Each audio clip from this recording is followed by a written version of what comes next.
पूरे देश को अपने अद्भुत हस्तशिल्प से अभिभूत करने वाले जनपद भदोई के ज्ञानपुर में आज की सभा में मंच पर उपस्थित भारतीय जनता पार्टी के प्रदेश के लोकप्रिय और कर्मठ अध्यक्ष माननीय श्री स्वतंत्र देव सिंह जी, जनपद के प्रभारी मंत्री श्री जयप्रकाश निषाद जी, माननीय सांसद श्री रमेश चंद्र बिंदु जी, जिला पंचायत भदोई के अध्यक्ष श्री अनिरुद्ध त्रिपाठी जी, माननीय विधायक श्री दीनानाथ भास्कर जी, माननीय विधायक श्री रविंद्रनाथ त्रिपाठी जी, भारतीय जनता पार्टी के जिला के अध्यक्ष श्री विनय श्रीवास्तव जी, पूर्व सांसद श्री गोरखनाथ पांडे जी, आज के इस कार्यक्रम में उपस्थित भारतीय जनता पार्टी के सभी पदाधिकारीगण और जनपद के कोने कोने से अपार संख्या में यहां पर उपस्थित सभी भाइयों बहनों, जनप्रतिनिधियों के प्रयास और प्रशासन के सफल क्रियान्वयन से आज 373 करोड़ रुपए से अधिक की परियोजनाओं का लोकार्पण और शिलान्यास जनपद भदोई जनपद के लिए हो रहा है। मां बिंदुवासिनी के बीच में अवस्थित यह जनपद भदोई के सभी नागरिकों को लगभग 450 करोड़ रुपए की इन परियोजनाओं के लिए हृदय से मैं बधाई देता हूं, शुभकामनाएं देता हूं। भाइयों बहनों, भदोई जनपद आज अपनी एक नई पहचान के साथ आगे बढ़ रहा है। भारतीय जनता पार्टी के सांसद और विधायक पूरा परिश्रम करके विकास की एक एक योजना को आपके इस जनपद में लाने का कार्य कर रहे हैं। लेकिन इससे पहले विकास की इन परियोजनाओं पर सत्ताधारी दलों की बेईमानी का ग्रहण लग जाता था। अगर कोई परियोजना आ भी गई तो राजनीति के अपराधीकरण की वो भेड़ चढ़ जाती थी। मैं विधानसभा चुनाव के दौरान आया था और तीनों विधानसभा क्षेत्रों में तब मैंने प्रचार के लिए यहां की जनता का आह्वान किया था कि भारतीय जनता पार्टी को वोट दीजिए और भारतीय जनता पार्टी आपको सुशासन देगी, भारतीय जनता पार्टी आपके लिए विकास लेकर के आएगी और भारतीय जनता पार्टी आपको आपकी पहचान दिलाने का कार्य करेगी। प्रदेश में सरकार आने के बाद विगत 4.5 वर्ष के अंदर भारतीय जनता पार्टी नेतृत्व की सरकार ने बखूबी इन सभी क्षेत्रों में कार्य किया है। एक जनपद एक उत्पाद के माध्यम से भदोई की काली नाच दुनिया के मंच पर, वैश्विक मंच पर अपनी धूम मचा रहा है। भदोई भी एक एक्सपोर्ट का हब बन रहा है और उसके माध्यम से हजारों नौजवानों के लिए रोजगार की संभावनाएं विकसित हो रही हैं। विकास की बड़ी बड़ी परियोजनाएं यहां पर आ रही हैं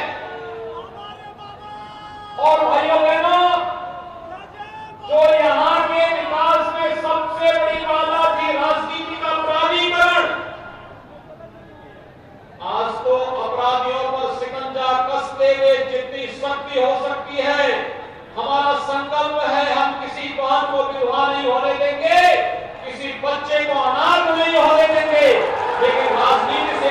बुराइयों को पूरी तरह बेनकाब करने का कार्य भी करेंगे। और इसीलिए आज मैं आपके पास आया हूं भाइयों बहनों, ये विकास ही आपके जीवन में परिवर्तन लाएगा, हर नागरिक के जीवन में परिवर्तन लाएगा, हर एक नागरिक के जीवन में खुशहाली लाने का कार्य करेगा। और इसी विकास के लिए आपका अभिनंदन करने, दीपावली के पहले आपको बधाई देने के लिए हम लोग आए हैं। ये विकास पहले भी हो सकता था, लेकिन पिछली सरकारों की सोच विकास की नहीं थी। हमारे लिए तो पूरा प्रदेश ही परिवार है, लेकिन पहले सरकारों में जो रहते थे उनके लिए अपना परिवार ही प्रदेश होता था। हम कहते सबका साथ सबका विकास, और वे कहते थे कि मेरा परिवार और मेरा विकास।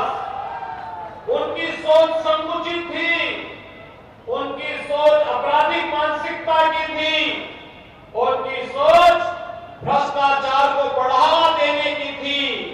हमारी सोच पूरे समाज को साथ लेकर के चलने की है, और इसीलिए हमने कहा सबका साथ सबका विकास।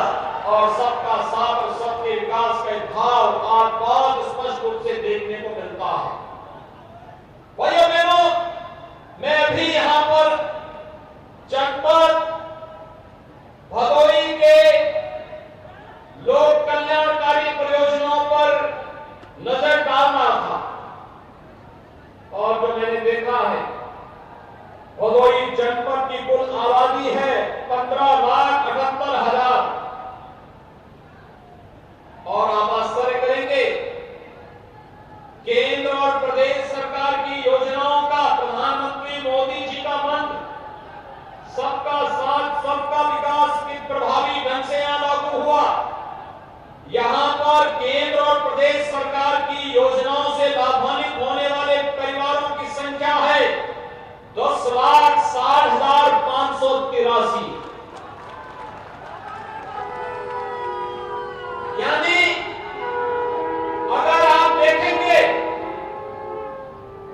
परिवार के हिसाब से आप मानते हुए 50 लाख लोगों को सीधे सीधे लाभान्वित करने की योजना है।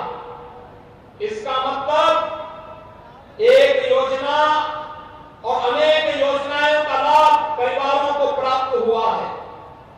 और मैं कहना चाहता हूं अपने मीडिया के मित्रों से भी और आप सबसे भी, इस जनपद में जनप्रतिनिधियों के नेतृत्व में प्रशासन ने अलग अलग विभागों में जिन योजनाओं का लाभ यहाँ के गरीब को, यहाँ के किसान को, यहाँ के नौजवान को, यहाँ की महिलाओं को, यहाँ के समाज के प्रत्येक तबके को देने का कार्य किया है।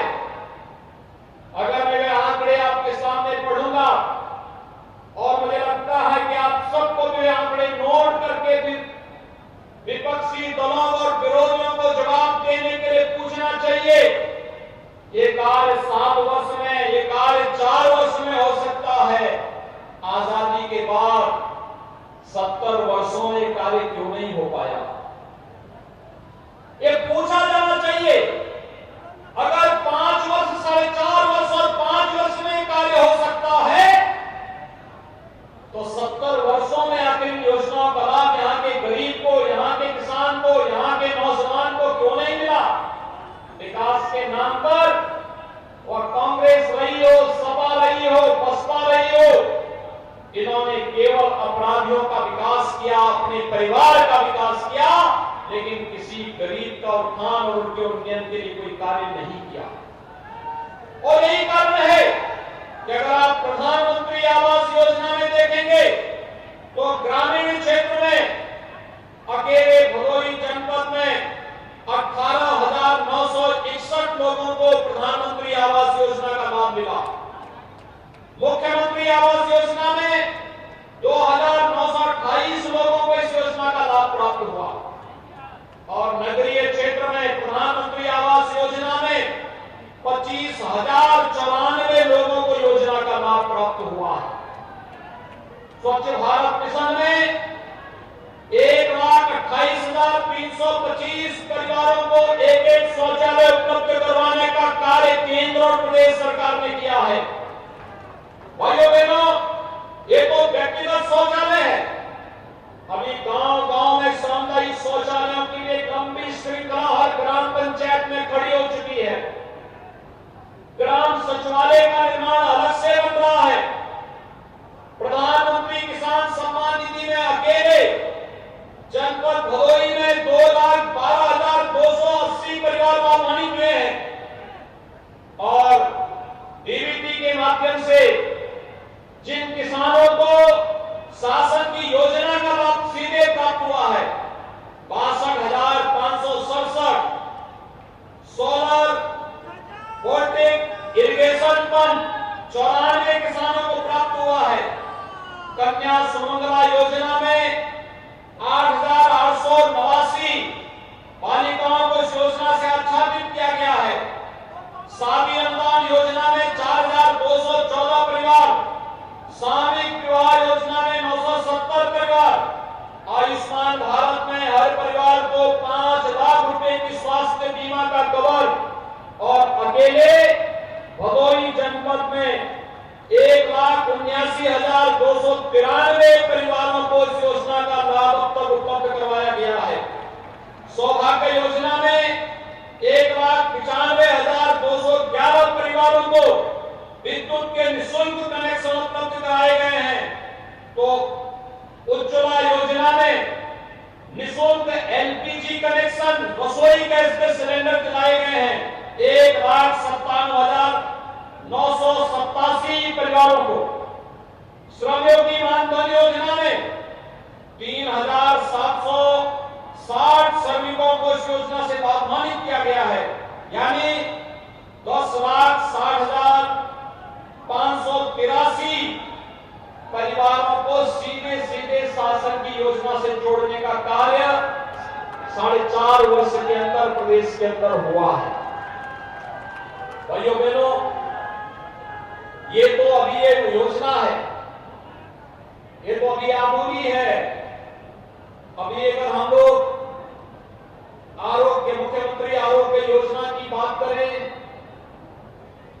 मातृवंदना योजना की बात करें, अटल पेंशन की योजना, जीवन ज्योति बीमा योजना, जीवन सुरक्षा योजना, स्टार्टअप की योजना, एक जनपद एक उत्पाद की योजना, विश्वकर्मा श्रम सम्मान की योजना और भी अन्य तमाम जो योजनाएं हैं, इन सभी योजनाओं की अगर चर्चा करें, ये संख्या कई गुना ज्यादा बढ़ जाती है और ये चीजें दिखती हैं।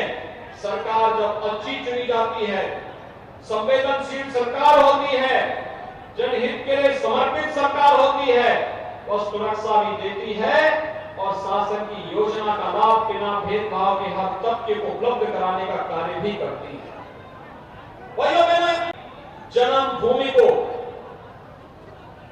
सुंदरीकरण की योजना भी अगर किसी ने लागू की है तो प्रधानमंत्री जी के कर्तव्यों से भारतीय जनता पार्टी की सरकार ने ही उसको लागू किया है। वहां पे भव्य स्मारक और सुंदरीकरण का भव्य कार्यक्रम चल रहा है।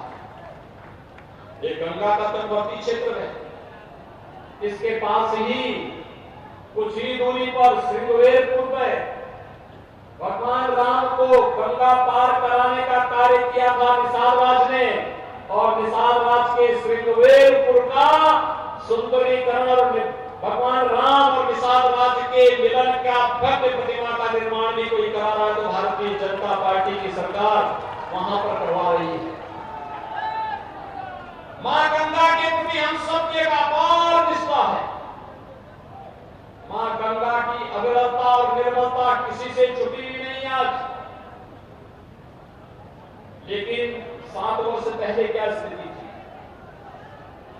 गंगा जी में जलीय जीव पूरी तरह नष्ट हो गए थे। प्रयागराज में कुंभ के अवसर पर या माघ मेले के अवसर पर कोई कार्यक्रम होने में बड़ी कठिनाई होती थी। लेकिन भाइयों बहनों, आज 2019 में हम लोगों ने प्रयागराज में कुंभ का भव्य आयोजन किया।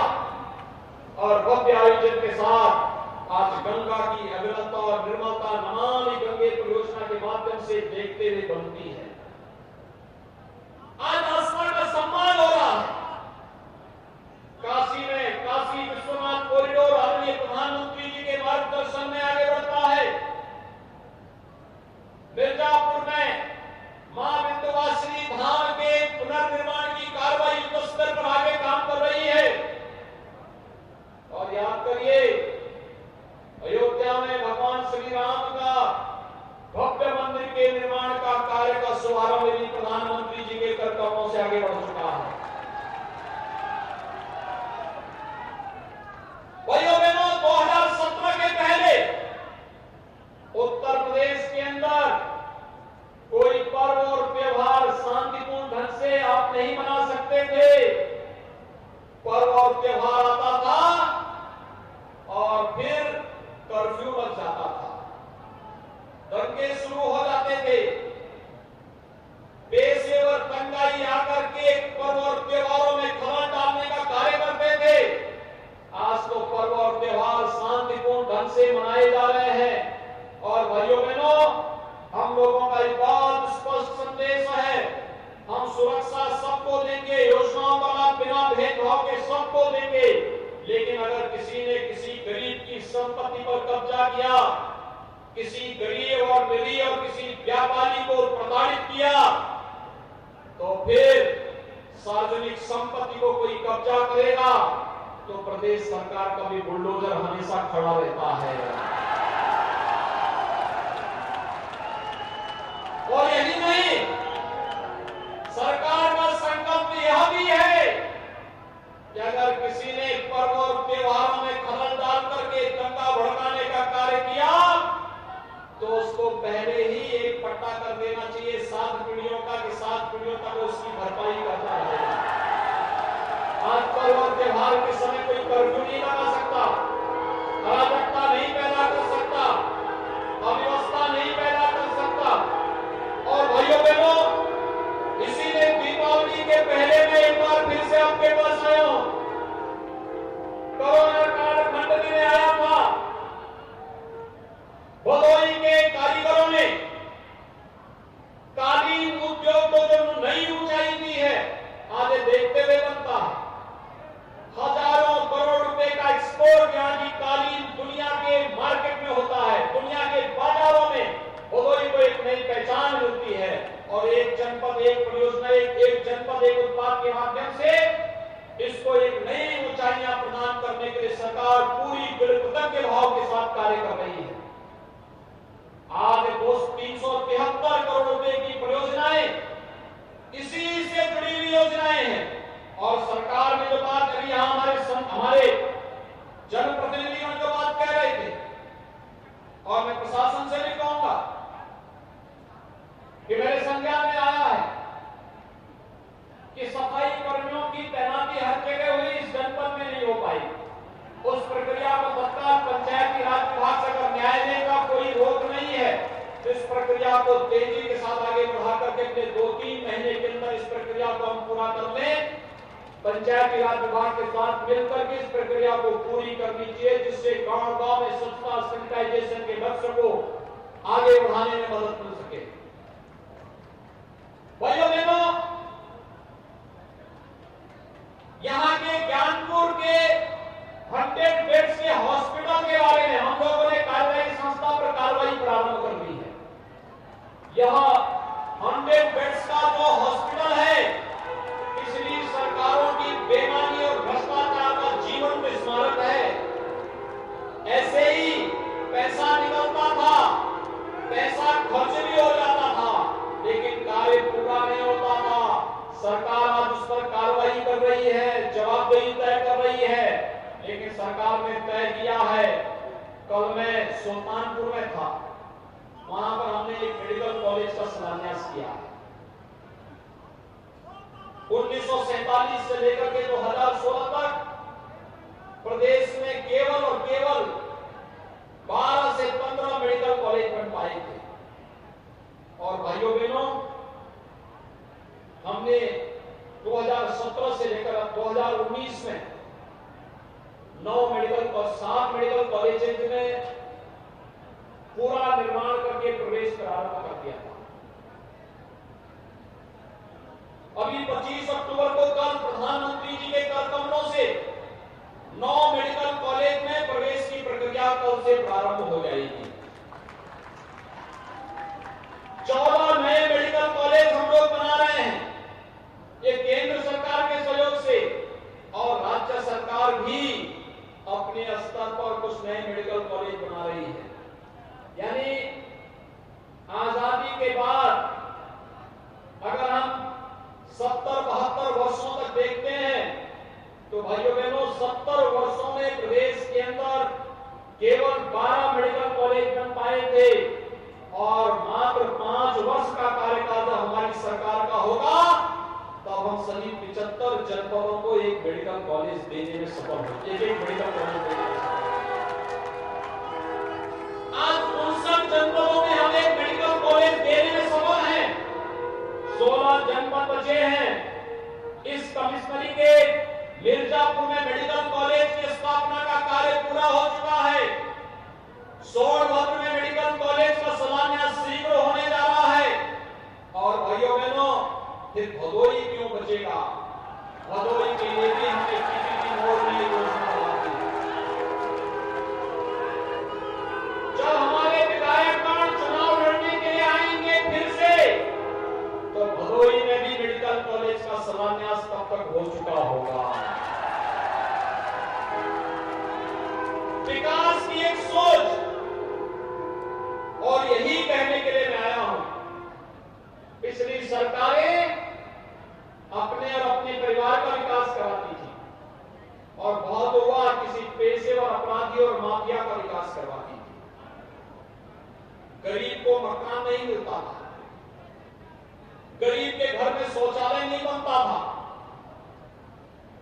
गरीब को राशन की सुविधा का लाभ नहीं मिलता और शासन की योजनाओं के साथ जोड़ने के लिए ही आज हम सब आपके बीच आए हैं आपसे कहने के लिए। भाइयों बहनों आज तो आपको बिजली मिलती होगी, आज आपको रसोई गैस भी मिल जा रही होगी, आज आपको राशन की सुविधा मिल रही है कि नहीं मिल रही है?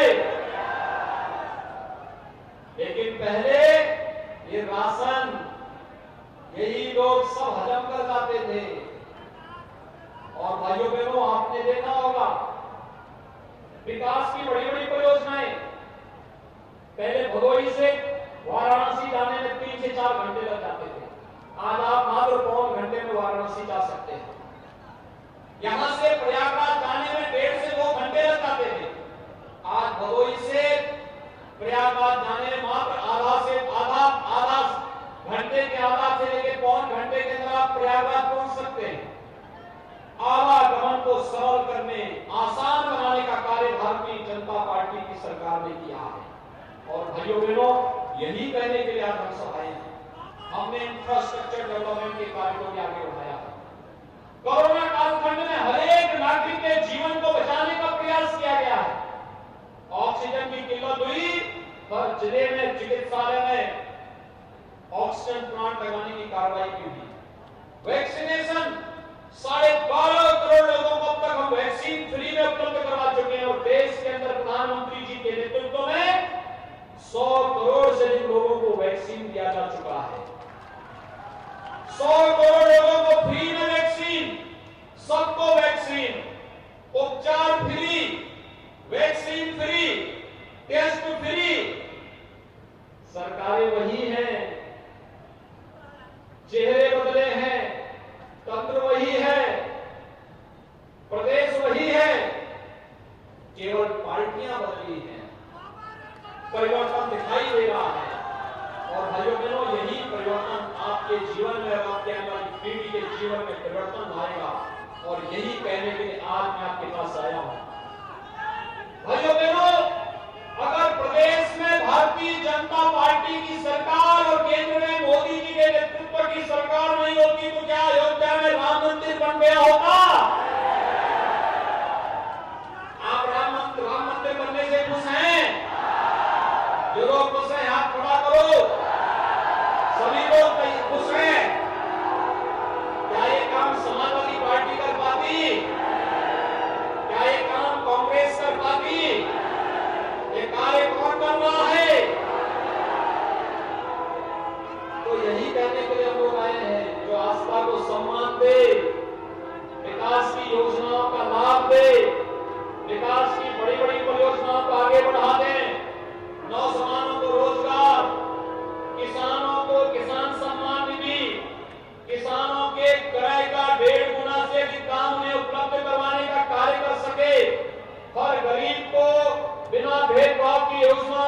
दे सके वही सरकार बार बार आनी चाहिए, क्योंकि वही आपके जीवन में परिवर्तन लाएगी और वही हर एक नागरिक को विकास के पथ पर अग्रसर करके उसके आने वाली पीढ़ी के जीवन को भी उज्जवल बनाएगी। और दीपावली के पहले ये 373 करोड़ रुपए की अधिक की परियोजनाओं को जनपद भदोई को देते हुए मुझे अपार प्रसन्नता की अनुभूति हो रही है। इन योजनाओं का लाभ आप सभी ले सकेंगे। जिन योजनाओं का कार्य होना है समयबद्ध ढंग से जनप्रतिनिधियों की देखरेख में से आगे बढ़ाया जा सके, इस विश्वास के साथ मैं आप सबको इन सभी परियोजनाओं की हृदय से बधाई देता हूं, दीपावली की मंगलमय शुभकामनाएं देता हूं और अपनी वाणी को देता हूं विराम। जय जय श्री राम, जय जय श्री राम।